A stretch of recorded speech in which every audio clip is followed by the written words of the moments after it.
రుణమాఫీ 2 లక్షలు చేస్తున్నాడు. చేయలేడు. ఇక 15,000 రైతు బంధు వేస్తున్నాడు. రైతు బంధు 15,000 రాలే, ఒక్కసారి వేసిండు. అది కూడా కేసీఆర్ వేసినంతనే వేసిండు. ఏమనిపిస్తున్నది ఇట్లా హామీలు ఇచ్చి అమలు పరచకపోతే? చెప్పకపోవడం అనేది తప్పు. హామీలు ఇచ్చింది కదా, ఉన్నాయి డబ్బులు ఉన్నాయి అన్ని ఉన్నాయి అది అని చెప్పి మాట్లాడింది కదా న్యూస్ ఛానళ్ళకి. అప్పుడు సీఎం కాకంటే ముందు న్యూస్ ఛానళ్ళకి అన్నిటికీ అడ్డం తగలడం అదొకటి ఉంది సార్. ఎవరు అడ్డం తగులుతారు? ఉన్నోళ్ళు ఇప్పుడు ఎక్స్పర్ట్లు ఎందుకు అడ్డం తగులుతారు? పైసలు ఇవ్వమంటారు రాళ్ళు. ఎక్స్పర్ట్లు ఎందుకు తగులుతారు సార్? ఇప్పుడు ఈయన చేతిలో అధికారం ఉంది, ఆ ఇండ్లు గులగొడుతురు అంటే అడ్డం పోయారు.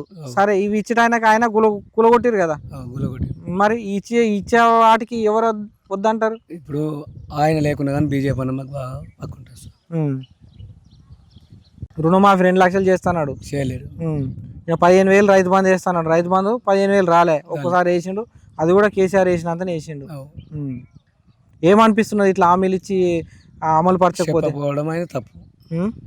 హామీలు ఇచ్చింది కదా, ఉన్నాయి డబ్బులు ఉన్నాయి అన్ని ఉన్నాయి అది అని చెప్పి మాట్లాడింది కదా న్యూస్ ఛానళ్ళకి. అప్పుడు సీఎం కాకంటే ముందు న్యూస్ ఛానళ్ళకి అన్నిటికీ అడ్డం తగలడం అదొకటి ఉంది సార్. ఎవరు అడ్డం తగులుతారు? ఉన్నోళ్ళు ఇప్పుడు ఎక్స్పర్ట్లు ఎందుకు అడ్డం తగులుతారు? పైసలు ఇవ్వమంటారు రాళ్ళు. ఎక్స్పర్ట్లు ఎందుకు తగులుతారు సార్? ఇప్పుడు ఈయన చేతిలో అధికారం ఉంది, ఆ ఇండ్లు గులగొడుతురు అంటే అడ్డం పోయారు. సరే ఇవి ఇచ్చటానికి ఆయన గులగొట్టిరు కదా, మరి ఇచ్చే వాటికి ఎవరు వద్దంటారు? ఇప్పుడు ఆయన లేకుండా కానీ బీజేపీ అన్న మాకు పక్కుంటారు సార్.